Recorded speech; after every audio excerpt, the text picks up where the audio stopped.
It is so crazy how children have this instinct to pile onto people like that, though. Bullying is, it's more common than not, right? Well, and you have to understand is my generation was like the first with social media. So what I was really dealing with was the cyberbullying of everything. It wasn't, I had wished that someone had tried to fight me because I'm a fighter. And so I would have thrown down. But they were coming at me with words that scarred me emotionally for years to come and ended up, scarring me for the rest of my life. And I kept saying to people who didn't understand cyberbullying, like, I wish that someone had just hit me and gotten it over with, because at least I wouldn't have to live with those words that they said to me for years. And that's what was the hardest part, was the emotional trauma of all of it, and which made it hard to meet fans my age, because I had just been bullied 3 years before by people my age.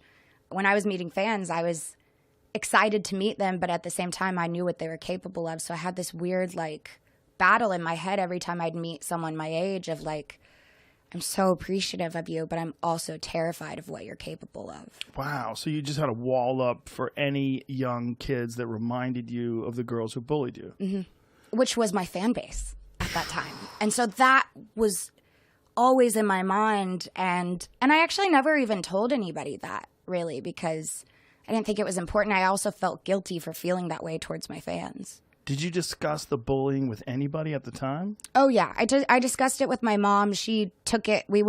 She came to the school and tried to tell them what was happening. And they were like, if it's cyberbullying, we can't do anything about it. It didn't happen on school grounds. So no punishment really took place.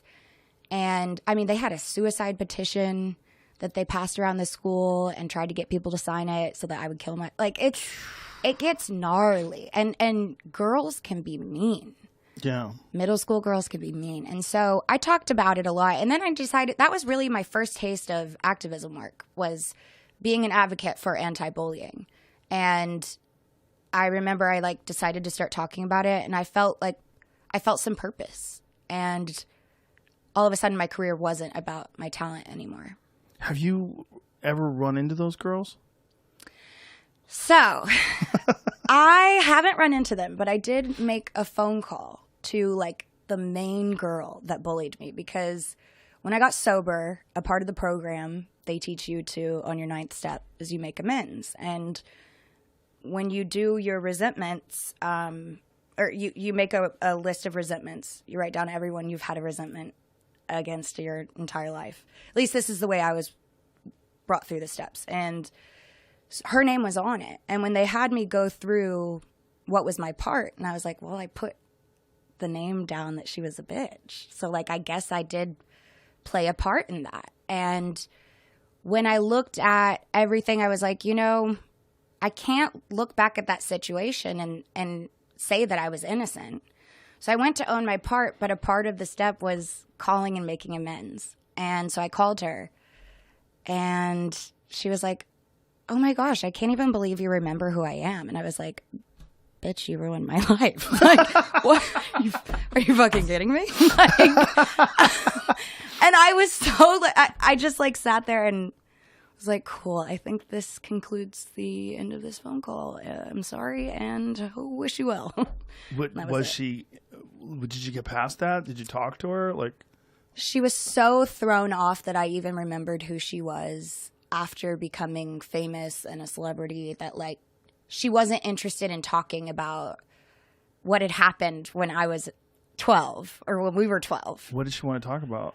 What's it like to be you? How are you? Oh my God, I miss you so much. Ew. I hope you're well. And I was just God grant me the serenity to accept the things I cannot change. Isn't it? It's so strange. People that are not famous, for some reason, they think that people who are famous are not people. Yeah. You become a famous person. You're not a person. It's like you have a shield around you. You all your emotional scars or all of your past Right. For some reason that doesn't affect you. You're in a castle somewhere covered in gold, right? Yeah, they think that. Like that's probably how she felt when she was talking to you. Like, how do you remember me? Like, you're in a castle covered in gold. And so I'm hearing this thinking like, I just got out of treatment for an eating disorder. Like, you don't think I remember you? You were the first person to ever call me, or not the first, but like, you were the first mean girl to call me fat. Like, of course I remember you. It was just wild. But, you know, you look back at times like that and everybody, like, those were my teachers at that time. Like, we all have teachers and people. And so even though I used to resent that person for many years, I look at that time in my life and I'm like, well, I needed to learn those lessons then. And it is what it is.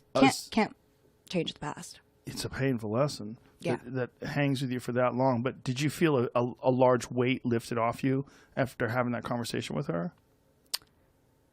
No.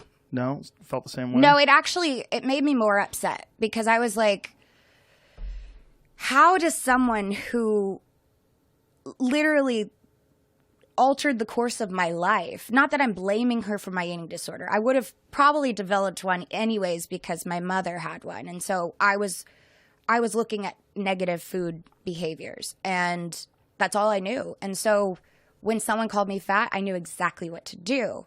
Now, like I said, I don't blame her for it, but I couldn't believe that she didn't think I remembered who she was after what she said made me decide to stop eating.